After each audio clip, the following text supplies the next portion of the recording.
हे what's up guys, welcome back once again. दोस्तों, आज की कहानी जो एक्सप्लेन करने जा रहे हैं वो एक 42 साल की औरत की जिंदगी के कुछ पन्ने हैं जिन्हें आज हम पढ़ने वाले हैं। तो चलिए शुरू करते हैं। लिंग नाम की औरत जो कार ड्राइव करके स्कूल जा रही है, पढ़ाई करने के लिए नहीं बल्कि पढ़ाने के लिए। वो असल में एक चाइनीज लैंग्वेज की टीचर है और जाने से पहले वो खुद को एक इंजेक्शन लगाती है जो किस चीज का है वो हमें कहानी के साथ पता चल जाएगा। लेकिन इस इंजेक्शन का दर्द लिंग के हर दिन गुजर रहे दर्द से बहुत ही ज्यादा कम है। उसकी जिंदगी दिखने में जितनी साधारण लग रही है ऐसा बिल्कुल भी नहीं है। मैं ऐसा क्यों कह रहा हूँ ये आपको अभी पता चल जाएगा। स्कूल खत्म हो जाने के बाद अपने घर वो आती है जहाँ पर उसके बूढ़े बीमार ससुर उसकी ही राह देख रहे थे क्योंकि उनके खाने का समय हो गया है। लिंग उन्हें अपने हाथों से खाना खिलाती है क्योंकि वो हिल डुल नहीं सकते। इसके बाद वो अपना चेकअप के लिए जाती है। शादी को 8 साल होने को आए हैं लेकिन लिंग को कोई औलाद नहीं है। उसे हर दिन अपने पति से इसी बात को लेकर ताना सुनना पड़ता है, पर आज डॉक्टर उसे बताती है कि अब वो रिकवर हो रही है। कुछ ही दिन बाद वो उसे खुशखबरी भी सुना सकती है। उसकी बात को सुनकर लिंग को थोड़ा सुकून मिलता है। अब बाहर निकलते टाइम उसे अपनी क्लास का एक स्टूडेंट मिलता है जिसका मार्शल आर्ट्स क्लास के दौरान पैर की हड्डी टूट गई थी। वो उसे उसके घर तक ड्रॉप कर देती है और एक अच्छी टीचर होने का कर्तव्य निभाती है। इसी के साथ साथ वो एक अच्छी औरत भी है। शायद इंसान जब खुद की परेशानियों से जूझकर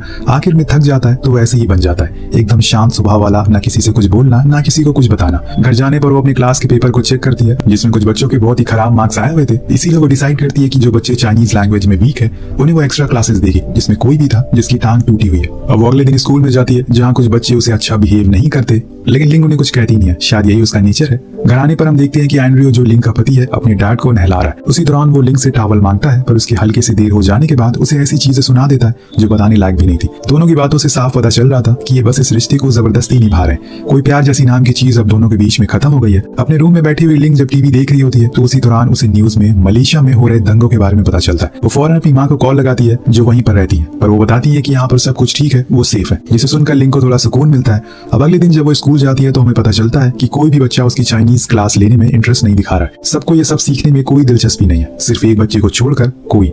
ये वही था जो लिंग को हॉस्पिटल में मिला था। अब कोई के फादर का चाइनीज में बिजनेस है, इसीलिए उसे चाइनीज सीखनी जरूरी है। अगर उसने ऐसा नहीं किया तो वो उनके काम को आगे नहीं बढ़ा पाएगा। इसीलिए सभी के जाने के बाद वो एक्स्ट्रा क्लासेस लेता रहता है। अब बीच बीच में लिंग का भाई स्कूल के बाहर आता है कुछ पैसे उधार लेने के लिए। हालांकि ये पहली बार नहीं है, वो बहुत बार ऐसा कर चुका है। हर बारी लिंग उसे बड़ी बहन के तौर पर पैसे दे देती है। यहाँ लिंग की जिंदगी ऐसी ही चल रही थी, कुछ खास नहीं हो रहा था। लेकिन आने वाले समय में उसकी लाइफ कुछ ऐसा करवट बदलेगी, सब कुछ उलट पुलट हो जाएगा। खैर, एक्स्ट्रा क्लासेस खत्म हो जाने के बाद वो कोई को उसके घर ड्रॉप कर देती है, फिर अपने घर आ जाती है। वो उस दिन देर रात तक एंड्रयू का वेट करती है पर वो नहीं आता। जब उसकी आंख लग जाती है तो वो देखती है कि वो शराब पीकर घर में घुस रहा है। उसे ज्यादा ना पीने को कहती है, लेकिन ये क्या, एंड्रयू तो उसके ऊपर ही गुस्सा करना शुरू कर देता है। वो उसे फिर से वही सब ताने मारने लगता है कि तुम्हारी वजह से मेरा कोई बच्चा नहीं है, अब बताओ मैं क्या करूं। लेकिन बेचारी लिंग उसे समझाने की कोशिश करती है कि इसमें मेरी क्या गलती है, मैंने तो हर वो कोशिश करी जो मैं कर सकती हूँ, पर उसकी कहा किसी को सुनाई दे रही है। इसी तरह दोनों में फिर से बहस हो जाती है। नेक्स्ट डे एंड्रयू की बहन का उसके पास कॉल आता है। उसे एक बच्चा हुआ है जिसकी खुशी में उन्होंने पार्टी रखी है, जहाँ इन्हें भी बुलाया गया है, पर एंड्रयू जाने से मना कर देता है। लेकिन लिंग के बार बार कहने पर वो हाँ कर देता है और फिर वो लोग रेडी होते हैं। इसमें लिंग के ससुर जी भी जाने वाले थे। कुछ घंटों के बाद वो उसकी बहन के घर बाहर पहुंच जाते हैं, पर आखिरी समय पर एंड्रयू ये कहकर अंदर जाने से मना कर देता है कि उसे अपने दोस्त के साथ गोल्फ खेलना है। यहाँ लिंग भी बेबस थी, वो कुछ कह भी तो नहीं सकती वरना वो उसे ही सुनाने लग जाएगा। इसीलिए वो अपने ससुर को लेकर घर के अंदर जाती है जो बहुत ही अच्छे तरीके से सजाया हुआ था। चारों ओर बस हंसने खेलने की आवाजें आ रही थी। लिंग उस बच्चे को गोद में लेती है और वो खुशी को महसूस करने की कोशिश करती है जो उसके पास नहीं है। लेकिन तभी एंड्रयू की बहन आकर उसे अपने बच्चे को छीन लेती है। लिंग का दिल टूट जाता है कि आखिर उसमें क्या कमी है। वो ऊपर वाले से यही सवाल करती है, क्या उसने कोई गलती कर दी या फिर उसकी कोई औलाद नहीं है, इसमें बस उसकी गलती है क्या, एंड्रयू का कोई दोष नहीं है, सारे दर्द उसे सहने क्यों पड़ रहे हैं। वहीं दूसरी तरफ कोई का पैर अब ठीक हो चुका है, इसीलिए लिंग से अपनी एक्स्ट्रा क्लासेस की टाइम वो चेंज करवाने के लिए आता है क्योंकि अब उसे फिर से मार्शल आर्ट्स की प्रैक्टिस करनी है। लिंग हाँ कर देती है और बिना कुछ सोचे समझे टाइमिंग चेंज कर देती है। इन सब के बीच शायद उसे इस बात का कोई अंदाजा नहीं है कि कुछ ही समय के बाद उसकी जिंदगी के किताब में एक और पन्ना जुड़ने वाला है और उस चैप्टर का नाम है कोई। एक दिन जब वो कोई को पढ़ा रही होती है कि तभी घर से एंड्रयू का कॉल आता है कि उसे घर जल्दी आना होगा क्योंकि वो काम से बाहर जा रहा है। लिंग के पास कोई ऑप्शन नहीं था, इसीलिए उसे घर जाना ही पड़ता है। साथ में कोई को भी वो ले आती है क्योंकि अभी उसकी क्लासेस खत्म नहीं हुई है। अब कोई उसके बड़े से घर को देखकर काफी अचंभित होता है, लेकिन जब वो लिंग के बूढ़े ससुर को देखता है तो समझ जाता है कि शायद उन्हीं का ख्याल रखने के लिए आज वो जल्दी आ गई होगी। वो उसके ससुर से काफी जल्दी घुल मिल जाता है और फिर उनके साथ डिनर भी करता है, फिर वापस अपने घर की ओर चला जाता है। ये पहली बार था जब वो लिंग के घर आया था, लेकिन जब वो अगली बार आएगा तो हालात बहुत ही बदले हुए होंगे, पर कैसे ये आपको कुछ देर में पता लग जाएगा। कुछ दिन बाद लिंग को हम हॉस्पिटल में देखते हैं। दरअसल आज उसका आईवीएम नाम का ऑपरेशन है जिसमें डॉक्टर कुछ केमिकल डालते हैं जिससे संतान होने की गुंजाइश और बढ़ जाती है। ऑपरेशन से पहले लिंग एंड्रयू को कई बार कॉल लगाती है, लेकिन वो उसका कॉल ही पिक नहीं करता और ऐसे समय पर तो उसे सबसे ज्यादा उसी की जरूरत थी। लेकिन शायद एंड्रयू के लिए उसकी बीवी से ज्यादा उसका काम जरूरी है या फिर कोई और औरत, और इसीलिए वो नहीं आता। यहाँ ऑपरेशन शुरू हो गया था। अब इसी तरह से कुछ और दिन बीत जाते हैं। जब रिपोर्ट आती है तो लिंक पूरी तरह से टूट जाती है कि आखिर उसने पिछले जन्म कौन सा पाप किए थे जिसकी सजा उसे अब मिल रही है। उसका ये ऑपरेशन फेल हो जाता है, जिसके बारे में जब एंड्रयू को पता चलता है तो उसे अकेले बेडरूम में लिटाकर बाहर आ जाता है। अब उसकी नजरों में लिंक किसी काम की नहीं है और ये बात लिंक भी समझ जाती है। सारी मुसीबतों का पहाड़ उसी पर टूट पड़ता है, पर उसके पास तो कोई है भी नहीं जिसके साथ वो इस दर्द को बांट सके, कोई ऐसा जो उसके इस दुख को समझ सके। उस ऑपरेशन के बाद लिंक पूरी तरह से बदल चुकी है। वो बीच बीच में गैप भी कर देती है स्कूल जाने में। वो अपनी जिंदगी से पूरी तरह से ऊब चुकी है। जब कोई इस बारे में उससे बात करने की कोशिश करता है तो उसे कुछ नहीं बताती, पर बात तब बढ़ जाती है जब लिंक 3 दिन क्लास ही नहीं आती।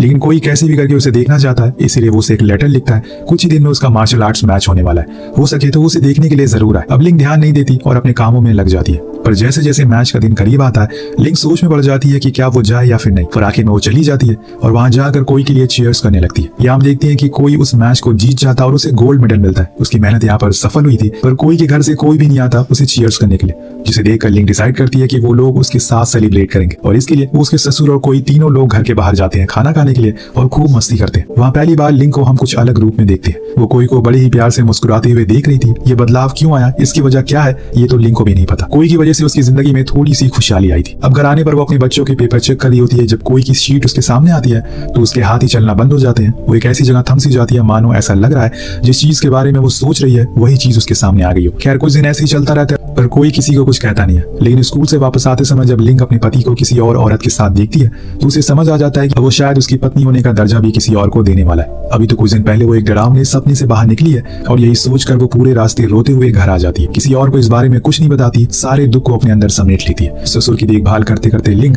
इतनी थक जाती है कि उसकी आंख लग जाती है। उसे पता ही नहीं चलता कि आज उसने बहुत ही खूबसूरत सपना देखा है और वो सपने में देखती है कि वो माँ बन गई है। उसके सामने उसका बच्चा पालने में लेटा हुआ है, खेल रहा है और वो उसे अपने कोमल हाथों से उठा रही है। लेकिन तभी बारिश की आवाज उसकी नींद तोड़ देती है, साथ में वो सपना भी टूट जाता है जो शायद कभी हकीकत में ना बदल सके। बारिश की वजह से घर के अंदर पानी आ रहा था, इसीलिए वो अपने ससुर के कमरे में जाती है। उनसे कहती है कि आपने मुझे आवाज क्यों नहीं लगाई जब आप भीग रहे थे। लेकिन उनका कोई जवाब नहीं आता। लिंक खिड़की बंद करने लगती है कि तभी वो फिर से सवाल करती है। लेकिन इस बार भी वो कुछ नहीं बोलते। इसीलिए उनके करीब जाती है और तब उसे पता चलता है कि उन्होंने इस दुनिया को अलविदा कह दिया और यहाँ वो एक और चाहने वाले को खो देती है। उनके फ्यूनरल में लिंक उसी औरत को देखती है जिससे कि उसने एंड्रयू के साथ देखा था। उसके साथ एक बच्चा भी था जिसे देखकर उसे लगता है कि शायद एंड्रयू ने उसके पीठ पीछे शादी कर लिया और उसने उसे धोखा दिया है, पर उसका दिल अब पत्थर का बन चुका है। उसने इतनी छोटी सी जिंदगी में इतना दर्द सहा है कि उसे अब किसी चीज से फर्क नहीं पड़ता, चाहे कुछ भी उसके सामने हो जाए। सब कुछ हो जाने के बाद वो फिर से अपनी नॉर्मल जिंदगी में वापस आती है, स्कूल जाने लगती है। और स्कूल में उसे देखकर कोई बहुत खुश होता है, जैसे कि वो उसे पहले एक्स्ट्रा क्लासेस दिया करती थी। वही सिलसिला फिर से कंटिन्यू हो जाता है। स्कूल ऑफ होने के बाद उसे घर ड्रॉप कर देती है, लेकिन आज जाते टाइम कोई की तबीयत बहुत खराब हो जाती है। उसके नाक से खून आने लगता है। लिंक फौरन उसे घर लेकर आती है और उसे आइस देती है ताकि खून रुक सके, पर कोई अकेले नहीं कर पाता, इसीलिए कमरे में वो दाखिल होती है और कहती है कि लगता है कि तुम जैकी चैन के बहुत बड़े फैन हो। वो हंसते हुए कहता है कि हाँ, लेकिन फिर न जाने क्या होता है, दोनों एक दूसरे के इतने करीब आ जाते हैं, वो टीचर और एक स्टूडेंट के बीच का रिश्ता ही खत्म हो जाता है। ऐसा करते हुए लिंक भी खुद को रोक नहीं पाती, पर कुछ देर बाद उसे समझ आ जाता है कि ये उसे बहुत बड़ी भूल हो गई है। इसीलिए वो कोई को वहां से जाने को कहती है और उसे समझाती है कि ये गलत है। लेकिन कोई जिस उम्र का है उस उम्र में हार्मोन्स में बदलाव होते हैं और इसके लिए सब बहुत ही एक्साइटेड है। वो लिंक की तरफ अट्रैक्टेड था, लेकिन लिंक जानती है कि वो इसके लिए सही नहीं है। वो उसे हर जगह छूने की कोशिश करता है। लिंक के मना करने के बावजूद उसके साथ फिजिकल होने की जिद करता है। अब ये बात इतनी बढ़ जाती है कि उसे एक दिन उसे थप्पड़ मारना पड़ता है। उसने अब उसके घर छोड़ने के बजाय उसे बस स्टॉप पर छोड़ना ही बेहतर समझा, पर इस बात से कोई खुश नहीं था। वो लिंक के हालातों को समझ नहीं पा रहा था और इस बात को लेकर दोनों में बहस होना शुरू हो जाती है, जिस चक्कर में लिंक की टक्कर एक टैक्सी से हो जाती है। वहां भी उसे सुनना पड़ता है। किसी ने ये नहीं सोचा था कि आखिर ये टक्कर क्यों हुई। उस टैक्सी ड्राइवर ने ये देखकर ही अपना हाव भाव बदल दिया कि गाड़ी में एक औरत चला रही है, जिसका मतलब ये है कि गलती उसी की है। खैर वो अपने घर आ जाती है, लेकिन अगले दिन स्कूल जाते टाइम एक बार फिर से कोई उसे मिल जाता है। वो उसे बात करने की कोशिश करता है, लेकिन लिंक को देखकर समझ आता है कि अब उसे शायद इस रिश्ते को भुलाना ही बेहतर समझा है। ये रिश्ता दुनिया के लिए सही नहीं है। इधर जब मार्शल आर्ट्स की प्रैक्टिस हो रही थी तो उसी समय कोई अपना फोन में लिंक की कुछ चुपके से खींची हुई फोटोज को देख रहा होता, लेकिन इतने में पीछे से आकर उसके दोस्त उसके फोन को छीन लेते हैं और उन फोटोज को देख लेते हैं। ये बात इतनी ज्यादा बढ़ जाती है कि स्कूल के प्रिंसिपल तक पहुंच जाती है, जिसके बाद क्या था, दोनों को बुलाया जाता है और उन्हें लिंक और कोई के बीच के रिश्ते के बारे में भी पता चल चुका था। वो पहले लिंक से बात करते हैं तो उन्हें सारी बातें बताती है, जिसके बाद प्रिंसिपल उसे कुछ दिन की छुट्टी पर जाने को कहते हैं। वहीं कोई का दूसरे स्कूल में ट्रांसफर कर दिया जाता है।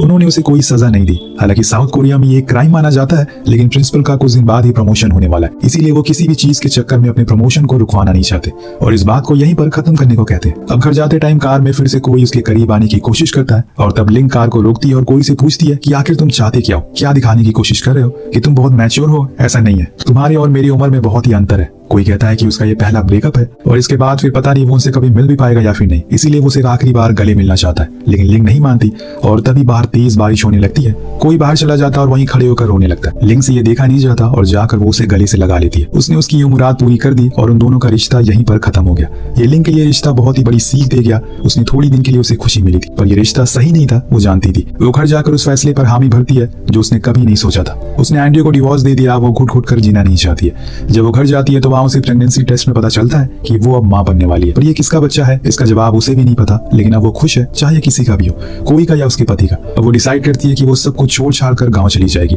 इसीलिए वो अपनी माँ के गाँव की ओर निकल जाती है। वहीं उस सुकून से उनके साथ कुछ पल बिताती है। अब वो उस घुटन भरी जिंदगी से आजाद हो गई है। उसके ऊपर से मुसीबतों के काले बादल अब छट चुके हैं। अब बस बारी है तो खुशियों के बरसात की, जिसका उसने सालों से इंतजार किया है। इसी खूबसूरत अंत के साथ ये कहानी यहीं पर खत्म हो जाती है। वेल दोस्तों, कोई उसकी जिंदगी में एक बदलाव के साथ आया जो कि उसे खुशी दे गया। आपको क्या लगता है कि लिंग को कोई के साथ अपने रिश्ते को आगे बढ़ाना चाहिए या फिर जो उसने फैसला लिया वो बिल्कुल सही था? नीचे कमेंट करके जरूर बताएगा। मिलते हैं अगले